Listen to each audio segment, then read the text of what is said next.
पुण्यामध्ये सगळ्यात जास्त अंमली पदार्थाचा व्यापार आणि व्यवहार आज होतो आहे आणि ते हप्ते कुठपर्यंत जात आहेत हे आपण अनेकदा पाहिलेलं आहे। ललित पाटील प्रकरणातले खरे सूत्रधार कोण आहेत हे आपण पाहिलेलं आहे।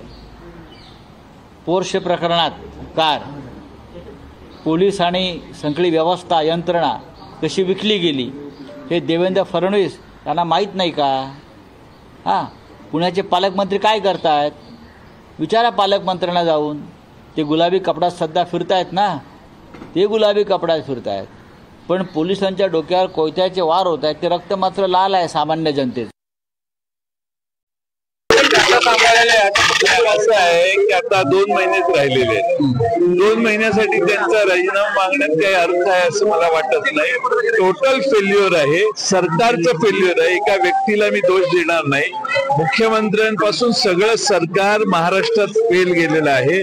महिलांना सुरक्षितता देऊ शकत नाहीत, बालकांचं संरक्षण करू शकत नाहीत, आता पोलिसांचंही संरक्षण करण्याची समस्या तयार झालेली आहे।